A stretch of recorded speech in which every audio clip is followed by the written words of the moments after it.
mula sa TV5 Media Center Reliant.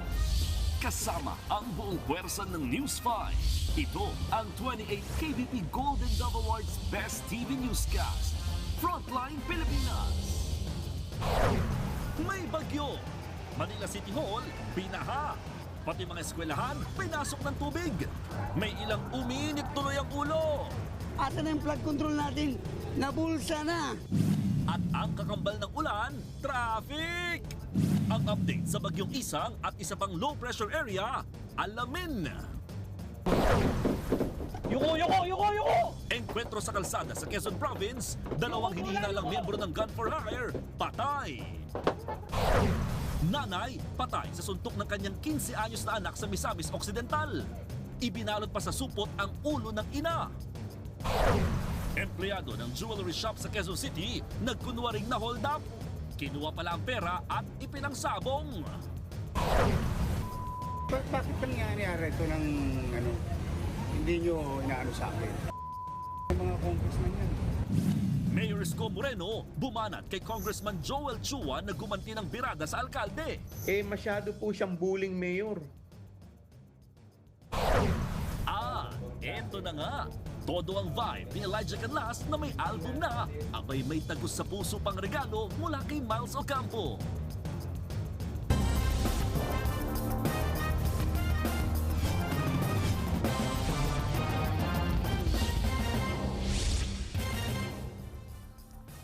Baha na naman sa ilang lugar sa Metro Manila dahil sa Bagyong Isang. Matinding traffic din ang nararanasan ngayong Biyernes at live mula sa EDSA Reliance. Nasa frontline na balitang yan, Gerard de la Peña. Gerard, bumper to bumper pa rin ba ang traffic dyan? Bok Cheryl, halos walang tigil nga yung pag-uulan na naranasan natin ngayong buong maghapon at syempre kakambal ng pag-ulan ay ang matinding traffic. Kaya kung nakikita nyo dito sa aking likuran ay halos walang galawan na mga sasakyan dito sa northbound lane ng EDSA Reliance. At dahil nga may pag-uulan ay syempre merong baha at yun na nga, baha na nga sa maraming lugar na nadaanan natin kanina. Isa-isang isinakay sa truck ng Philippine Air Force ang mga estudyante ng Villamor Air Base Elementary School sa Pasay. Stranded sila sa baha dahil walang patidang ulan. Ang ibang estudyante naman, isinakay na sa rubber boat. Ayon sa barangay, mababa ang kanilang lugar kaya mabilis silang bahain. Dumaragdag pa raw kapag umapaw na ang kalapit na creek. Sa Mandaluyong naman, nagpatupad ng rerouting sa bahagi ng Boni Avenue sa May Silo Circle. Nahirapan kasi ang mga motorista nang dahil din sa baha. Nag-embudong mga tricycle ang bumungad sa kahabaan ng kalsada ng barangay Pinagbuhatan sa Pasig dahil din gutter deep na ang baha. Ganyan din na naging eksena sa kalye ng barangay May Tunas sa San Juan. Dahil kakambal ng ulan ng baha at traffic, napuno ng sasakyan ang northbound lane ng South Luzon Expressway o SLEX sa bahagi ng Nichols Exit. Samantala, nagbigay naman ng libreng sakay sa LRT 1, 2 at MRT 3 ang Department of Transportation para sa mga commuter. Bok Cheryl, bukod dito sa EDSA, silipin din natin ang lagay ng trapiko dyan sa North Luzon Expressway. Sa mga oras na ito ay may nakita na rin tayong build-up dyan sa Balintawak Toll Plaza at pati na rin dyan sa Valenzuela Interchange at dyan sa may Mindanao Toll Plaza. Kaya nga ang payo ng mga otoridad dun sa mga may balak bumiyahe lalo na ngayong long weekend, siguraduhin may RFID kayo at meron itong load para maging maayos yung pagbiyahe natin. Bok Cheryl. Maraming salamat, Gerard de la Peña. Nabistong nagsisinungaling ang delivery rider na nagpasaklolo sa mga pulis matapos siyang ma-hold up umano sa Quezon City. Abay, ipinangsabong lang pala niya ang pera ng kanyang employer. Nasa frontline ng balitang yan, si Hannibal Talete. Nagtungo sa Laloma Police Station ang delivery rider ng jewelry shop sa barangay NS Amoranto sa Quezon City. Nagpasaklolo siya sa mga otoridad. Na-hold up daw kasi siya. Nagpunta ang mga pulis sa lugar na pinangyarihan daw ng krimen. Nagkataong may CCTV kaya nabisto ang pagsisinungaling ng rider. Tinutukan daw siya ng baril, pa-hold up sa kanya. Tapos binigay niya yung nakuha niyang pera. Nang pinuntahan ng mga follow-up operatives natin, yung area at nireview yung CCTV, nakita na wala naman palang nangyari doon sa area. Kalaunan, umamin ang suspect na hindi totoong na-hold up siya. Nagastos niya raw kasi ang 326,000 na pera ng pinagtatrabahuhan niyang jewelry shop na dapat ay i-remit niya. Nasa 10,000 na lang ang nabawi. Ang dahilan, Ginamit niya daw sa pagsabong. nang tanungin ng suspect sa nangyari, sabi niya lang, No comment po ako. nahaharap siya sa reklamong qualified theft. Nagbabalita mula sa frontline, Hannibal Talate, News 5. Natagpuang patay ang isang mag-asawa sa Santa Cruz, Davao del Sur. Tadtad ng saksak ang babaeng biktima habang duga ng ulo ng kanyang mister. Aniya sa frontline sa balita si Bril Montalvo ng News 5 Mindanao. Wala ng buhay at tadtad ng saksak ng madatnan ang 70 anyos na si Nana Estrelita sa loob ng kanyang bahay sa Santa Cruz, Davao del Sur. Sa tabi niya nakita ang isang kutsilyo. Ang kanya namang 58 anyos na mister na si Avelino Gapotero natagpo ang duguan ang ulo sa masukal na lugar, 100 metro ang layo mula sa kanilang bahay. Sa investigasyon, posibleng kagabi pa pinaslang ang mag-asawa. Posible ring nakatakbo pa si Avelino at naabutan ng suspect sa kapinalo ng matigas na bagay sa ulo. Hinala ng mga pulis, hindi lang isang tao ang nasa likod ng krimen. Napaiyak na lang ang anak ng mga biktima na si Cheryl nang malaman ang sinapit ng kanyang mga magulang. Pero sa amuha, wala man binakaingon nga na ikaaway among papa kay kani among bisag kani iyang mama wala man niingon nga kaaway, wala kuan sa ilaha. Wala may kaila sir, wala pod mi nakakuan. Hostesya lang among kuan nun. Patuloy na iniimbestigahan ang insidente. Sa ngayon, isa sa ilalim sa autopsy ang mga biktima. Nagbabalita mula sa frontline, Bril Montalvo, News 5, Mindanao. Susunod, 2 notorious na kawatan ng Road 10 sa Manila, timbog. Anak na hindi pinakain, napatay ang ina dahil sa gutom. At alamin ang update ng bagyong Isang, Habagat at isa pang low pressure area. Abangan ng lahat ng yan sa pagbabalik ng Frontline Pilipinas.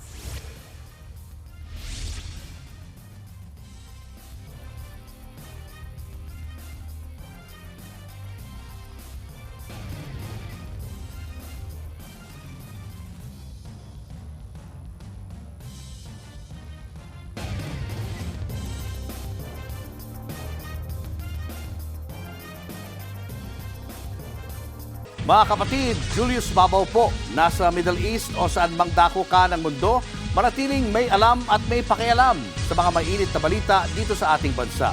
Simulan po natin ang bawat araw sa tuloy-tuloy na balitaan sa Frontline. Mag-follow at mag-subscribe sa social media pages ng News 5. Kalaboso ang mga tinaguriang jumper boys ng Road 10 sa Manila. Ang mga kawatan, hilig mamerisyo ng mga truck. Nasa frontline na balitang yan, Riniel Pawid. Nakaw rito, Samparoon. Sila ang tinaguriang jumper boys, ang mga kawatan sa kahabaan ng Road 10 sa Maynila. Pero ang sumunod na eksena, tanggal ang kulit ng jumper boys nang makaharap si Mayor. Alam nyo Ipinresinta ni Mayor Isko Moreno ang 2 sospek sa pagnanakaw ng 2 rolyo ng alambre na nabenta umano ng mga sospek sa halagang 200 pesos. Nakatikim ng sermon ang 2 kay Yorme.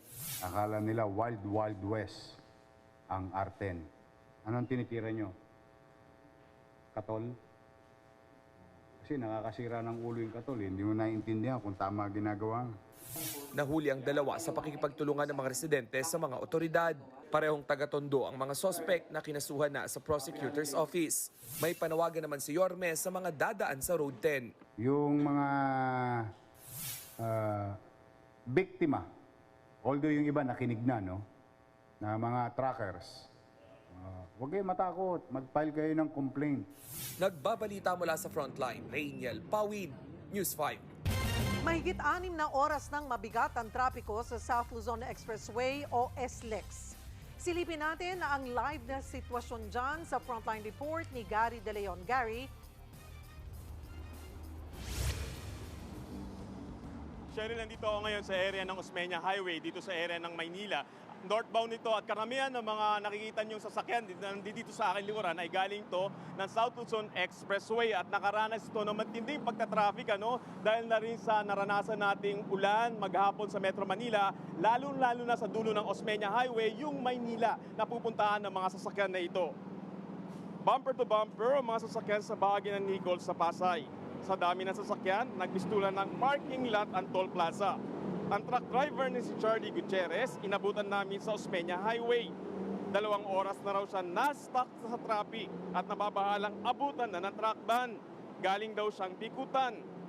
Sa monitoring ng SLEX, nasa 1.5 kilometer ang usad pagong na traffic mula sa Salis Bridge sa Pasay patungo ng Osmeña Highway sa Maynila.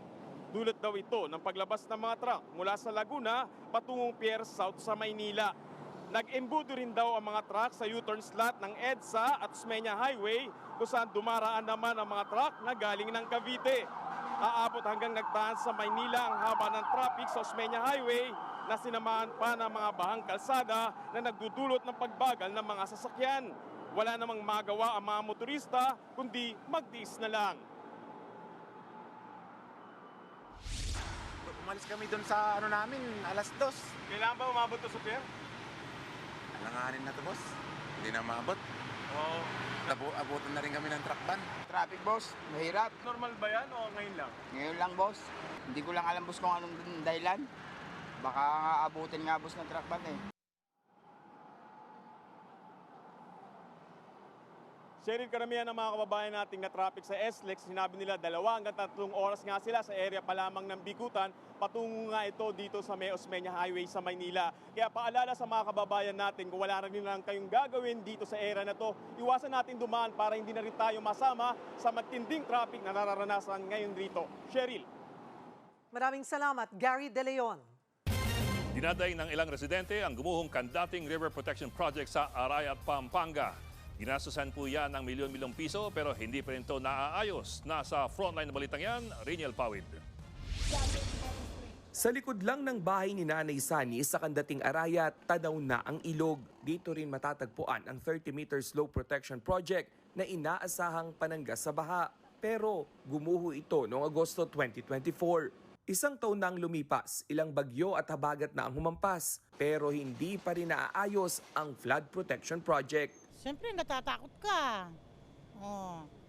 Kasi baka masira na naman tong Siyempre gusto din namin matatapos. Kaya lang, siyempre minsan kasi umuulan, di makapagtrabaho ang mga tao. Ayon sa barangay, may ginagawang repair. Pero dahil sunod-sunod ang ulan, hirap umusad ang proyekto. Panawagin ko sa kontraktor, kailangan talaga mapadali sa madaling panahon na magawa na talaga. Magkano ba ang gasto sa flood protection project na yan? Hinimay ito ni Senator Ping Lacson sa kanyang privilege speech kamakailan. Noong 2018, 20 million pesos lang ang original construction cost nito. Pero dahil nga palagi na lang sira, noong 2023 ni-repair ang flood protection project sa halagang 91.6 million pesos. Pero nasira ulit, kaya ni-repair ulit. Noong 2024, hindi lang isa kundi 2 beses ang repair. Parehong higit 91 million pesos yan. Paulit-ulit ang pag-repair, ngunit ganito pa rin ang kalagayan sa Kandating Arayat. Arayat ko po. Ibinunyag din ni Lacson ng kontraktor na may hawak ng naturang proyekto na umabot ang pondo sa kabuang 274 million pesos. Ito ang Edmarie Construction. Tanong ni Lacson, may kamag-anak ba o BFF na politiko ang may-ari ng kumpanya? Sa pagsisiyasat ng News 5, si Edgar Sagum ang may-ari ng Edmarie. Bayaw siya ni Pampanga 4th District Representative Ana York Bondok at pamangkin niya si San Luis Mayor Jay Sagum. Ayon naman sa Edmarie Construction, inaayos na nila ang mga hawak nilang dokumento na magpapaliwanag sa proyekto. Nagbabalita mula sa Frontline, Rainiel Pawid, News 5. Showbiz, eto na nga! Mga kapatid, eto na nga ang mga maiinit na showbiz balita ngayong Biyernes. Inamin ng content creator at trans woman beauty queen na si Lars Pacheco na 3 beses siyang nag-cheat sa longtime boyfriend niyang si Clyde Vivas bago po ang kanilang hiwalayan. Sa isang 5-minute video, ikwinento ni Lars ang mga cheating incident. Ginawa niya ang video para raw matigil ang mga haka-haka tungkol sa breakup nila ni Clyde. Kwento pa ni Lars, na-realize niyang hindi na siya masaya sa kanilang relasyon nang ma-inlove siya sa isang complete stranger. Hindi ko sinasabi kasi proud ako. Hindi ko rin alam kung ano nangyari. Pero na-miss ko yung pakiramdam na kiligin. I miss the feeling of being, important to someone. Alam naman daw ni Lars na mali ang kanyang mga ginawa. Ang wish na lang daw niya ay healing para kay Clyde at forgiveness naman para sa kanya. No hate. Balang araw, alam ko sa sarili kong makapatawad kita. Susunod, City Hall ng Maynila, hindi nakaligtas sa baha. Alamin na ang update tungkol sa bagyong Isang. Dalawang umunoy gun for hire sa Quezon, nakipaghabulan na nakipagbarilan sa mga pulis.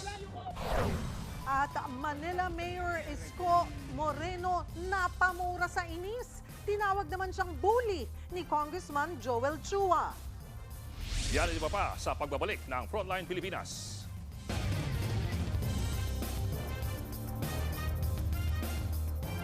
Mga kapatid, Julius Babaw po. Nasa Middle East o sa amang dako ka ng mundo, manatiling may alam at may pakialam sa mga mainit na balita dito sa ating bansa. Simulan po natin ang bawat araw sa tuloy-tuloy na balitaan sa Frontline. Mag-follow at mag-subscribe sa social media pages ng News 5. Nauwi sa engkwentro ang isang gun-buy bust operation sa Calawag, Quezon. Ang mga suspect nakipagbarilan at nakipaghabulan pa sa mga operatiba. Nasa frontline ng balitang yan, si Gary De Leon. Sa kuha ng dashcam video na ito sa Calawag, Quezon, makikitang bumaba ng sasakyan ng lalaki na yan na may dalang baril nang biglang... Ay, babarilan na. Yuko! Yuko! Yuko! Yuko! Yuko muna! Yuko! Pinaulanan siya ng putok ng dumaang sasakyan. Sakay nito ang dalawang lalaking target ng isang gun-buy bust operation. Ang lalaking may baril, isa sa mga otoridad na nagsasagawa ng operasyon. Natunugan ito umano ng mga suspect kaya tumakas sila at nakipagpalitan ng putok. Agad nagkasa ng checkpoint sa mga pulis. At ng mga corner, imbis na tumigil, muling nakipagbarilan ng mga suspect. Dead on the spot ang dalawa sa engkwentro. Kinilala ang isa na miyembro ng gun for hire group. Nasangkot sa 7 kaso ng murder sa probinsya. Inaalam pa ang pagkakinanlan ng kasama nito. Patuloy ang investigasyon sa grupo ng dalawang suspect. Nagbabalita mula sa frontline. Gary De Leon, News 5. Manila dahil sa walang patid na ulan. Pati ang Manila City Hall hindi nakaligtas sa baha. At live mula sa Taft Avenue, Manila, nasa frontline na balitang yan, Gio Robles. Gio, kumusta ang sitwasyon dyan ngayong Biyernes at long weekend? Bok, humuhupa na ang baha sa maraming lugar dito sa Maynila. Malayong-malayo sa sitwasyon kanina sa kasagsagan ng malakas na buhos ng ulan. Umabot hanggang bewang ang baha sa ilang pangunahing kalsada gaya rito sa Taft Avenue. Hindi pa man sumisikat ang araw kanina, lubog na sa baha ang mga pangunahing kalsada sa Maynila. Walang tigil ang malakas na ulan na nagsimula pasado 3:00 ng madaling araw kanina. Sa Taft Avenue na madalas binabaha kahit konti ang ulan, nagmistulang ilog sa bilis na pagtaas ng tubig. Umabot hanggang bewang ang pinakamalalim na baha sa Taft. Napakalaking hirap sa katulad yung maedad na. Kasi baka mamaya makapunta ako sa butas. Paralisado ang biyahe dahil sa baha. Ang ilan napilitan ng lumusong. Ang minamanehong motorsiklo ni Rolito nalubog daw sa tubig kaya hindi niya napigilang uminit ang ulo. Ang masasabi ko, tingnan mo naman ba yung bao? Asa na yung flood control natin? Nabulsa na.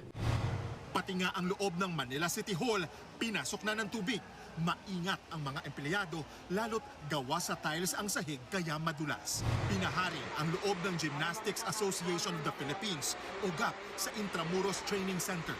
Basa ang mga gamit na rubber mat. Tulong-tulong naman sa paglilimas ang mga nandoon. Pahirapan ang pagsakay sa jeep at bus na halos walang biyahe, kaya dagsa ang mga pasahero sa LRT.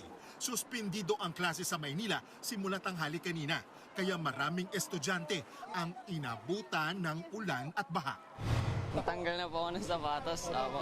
Kasi baka malalambot po yung sapatos ko. Sira? Opo, masisira. Si Zai, napilitang buhatin ang anak na naka-wheelchair. Galing sila sa Philippine General Hospital para magpa-check up at pauwi na raw sana sa Tondo. Papunta pa lang po, binuhat ko na. Tapos yung wheelchair po ng anak ko is pinatula ko na lang sa mga taong concerned citizen. Agad nagsagawa ng clearing at declogging sa mga nakabarang basura sa mga drainage at kanal sa Taft Avenue at iba pang mga kalsada ang mga tauhan ng Department of Public Services ng Manila, LGU.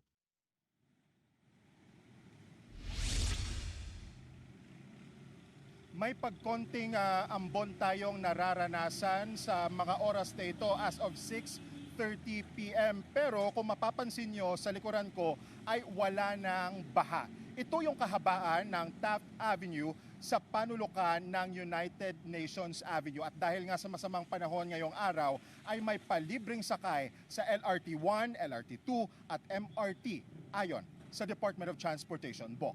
Maraming salamat, Gio Robles.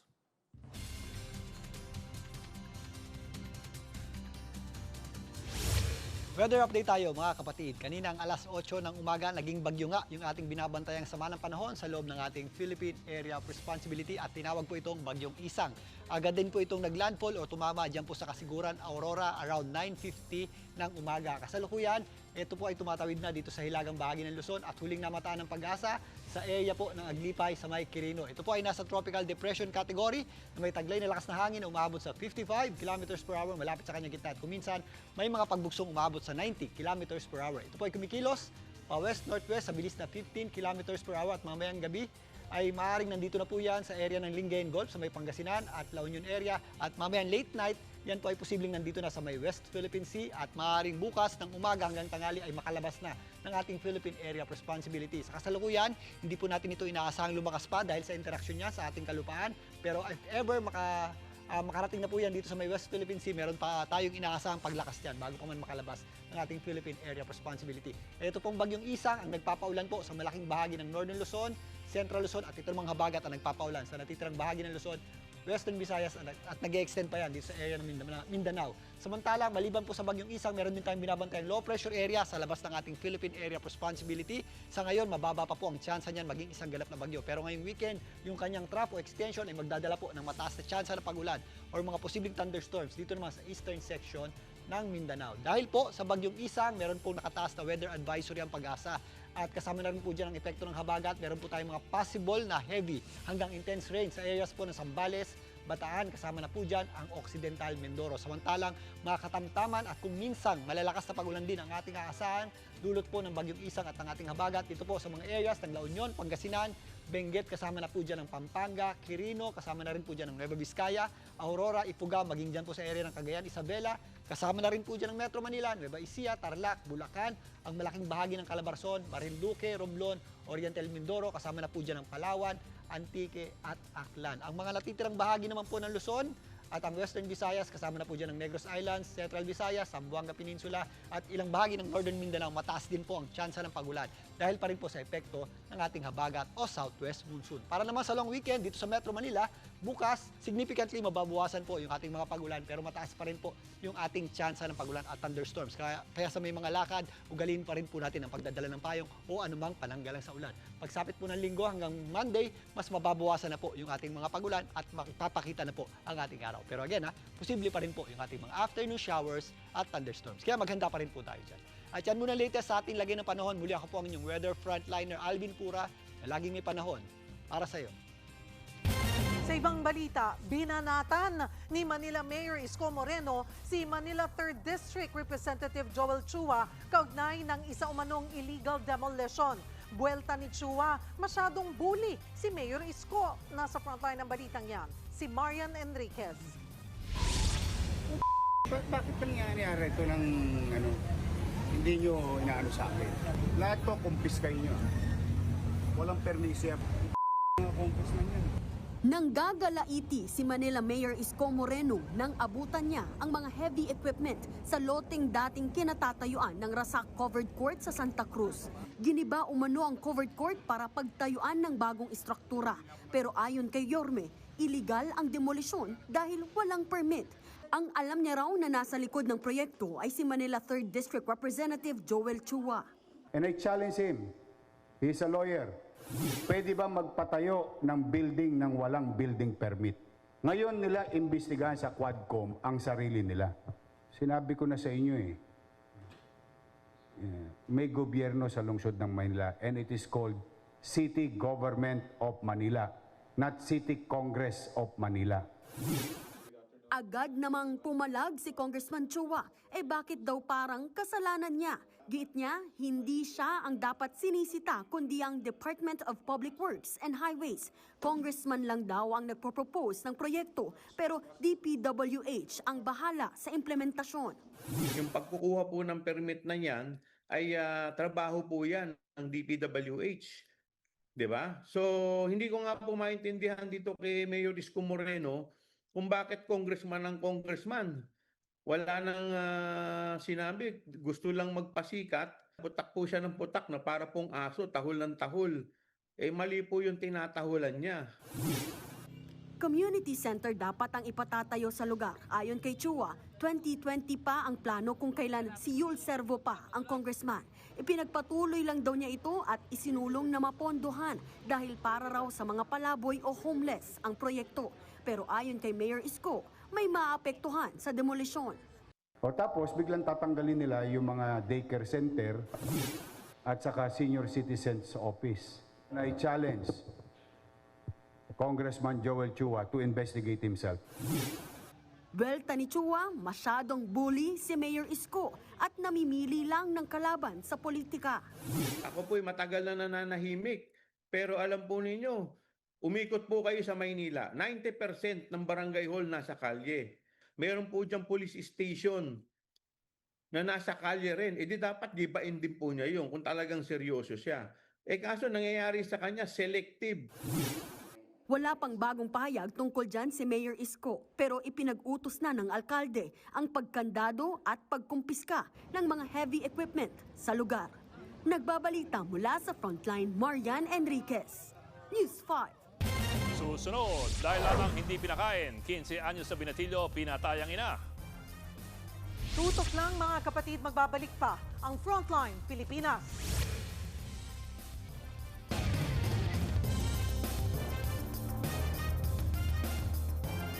Mga kapatid, Cheryl Cosim po. Nasa Estados Unidos, Canada o saan mang dako ka ng mundo, manatiling may alam at may pakialam sa mga mainit na balita dito sa ating bansa. Simulan natin ang bawat araw sa tuloy-tuloy na balitaan sa Frontline. Mag-follow at mag-subscribe sa social media pages ng News 5.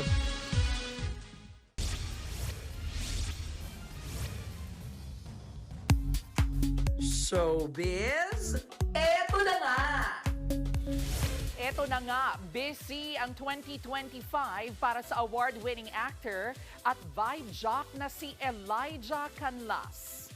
Sa kanya pong press conference, ikwinento niya ang tungkol sa kanyang upcoming album na may 10 tracks na siya po mismo ang nagsulat. Kaya swak rin daw ang OPM Countdown show na vibe dahil bukod po sa acting, hilig din talaga ni Elijah ang music. Isa nga po sa mga highlight ng taon ni Elijah, ang birthday gift sa kanya ng Dabarkads at girlfriend niyang si Miles Ocampo. Isang customized in-ear na may initials niya at ng namayapang kapatid na si JM. So naiyak ako kasi naisip ko na every time I'll be performing, he'll be listening, you know, he'll be right with me.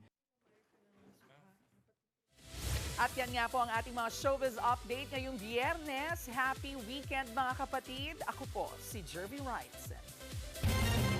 At yan ang mga balita at impormasyong dapat niyong malaman sa araw na ito. Mga balita para sa mga may alam at may pakialam. Abangan niyo kami ulit sa Lunes dito sa TV5, sa 1PH RPTV, True TV at 105.9 True FM. Kami ang inyong mga kasangga sa Frontline Pilipinas.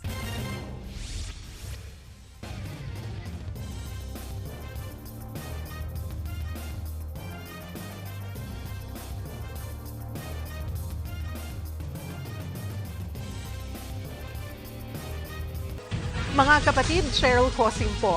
Nasa Estados Unidos, Canada o saan man dako ka ng mundo, manatiling may alam at may pakialam sa mga maiinit na balita dito sa ating bansa. Simulan natin ang bawat araw sa tuloy-tuloy na balitaan sa Frontline.